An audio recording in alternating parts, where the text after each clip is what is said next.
2023년 3월 31일 금요일 달코라 뉴스입니다.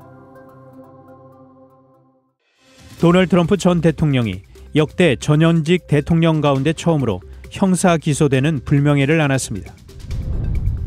미 시민권자가 한국 무비자 방문 시 필요했던 전자여행 허가 KETA 사전 신청이 내년까지 면제됩니다.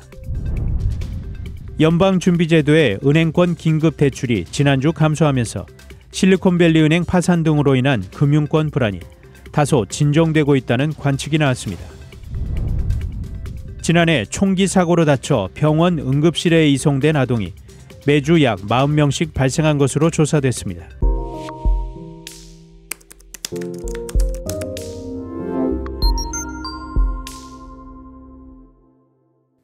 도널드 트럼프 전 대통령이 역대 전현직 대통령 가운데 처음으로 형사 기소되는 불명예를 안았습니다.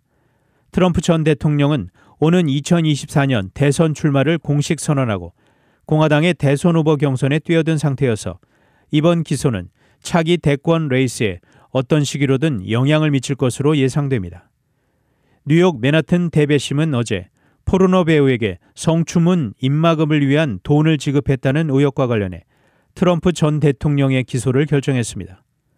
성추문 입막음 의혹은 스토미 데니얼스라는 이름의 전직 포르노 배우가 지난 2016년 대선을 앞두고 트럼프 전 대통령과의 지난 2006년 혼외 정사를 언론에 폭로할 가능성을 우려해 침묵을 지키는 대가로 그에게 13만 달러를 지급했다는 내용입니다.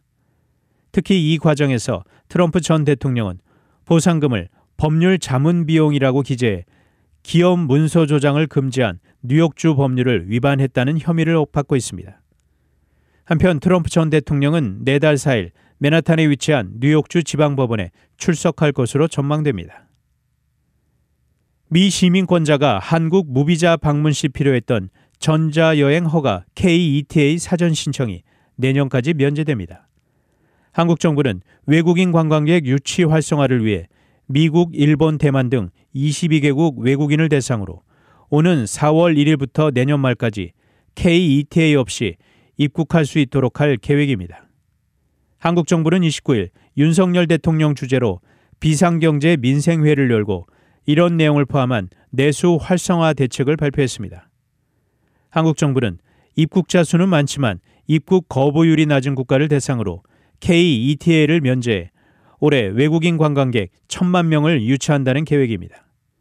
이에 따라 미 시민권자도 KETA 의무가 면제됩니다.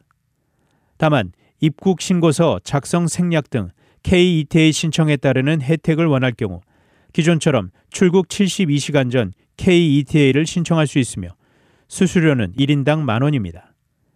또한 모든 내외국인 여행자의 한국 입국 때 적용되는 여행자 휴대폰 신고서 작성 제출 의무도 5월 1일부터 폐지합니다. 연방준비제도의 은행권 긴급대출이 지난주 감소하면서 실리콘밸리 은행 파산 등으로 인한 금융권 불안이 다소 진정되고 있다는 관측이 나왔습니다. 지난 23일에서 29일 일주일 동안 금융권이 가지고 있는 연준에 대한 미상환 차입금은 1,526억 달러로 이전 일주일보다 6.9% 줄어들었습니다. 특히 각 지역 연방준비은행의 대출기구인 재할인 창구를 통한 대출 잔액은 이 기간 882억 달러로 집계돼 이전 주보다 20% 감소했습니다. 다만 연준이 SVB와 뉴욕 시그니처 은행 파산 이후 유동성이 부족한 금융기관을 지원하기 위해 조성한 은행기관 대출 프로그램 BTFP를 통한 대출 잔액은 644억 달러로 이전 주보다 19.9% 증가했습니다.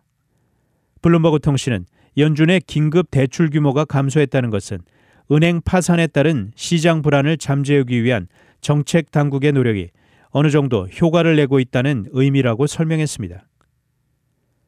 지난해 총기 사고로 다쳐 병원 응급실에 이송된 아동이 매주 약 40명씩 발생한 것으로 조사됐습니다.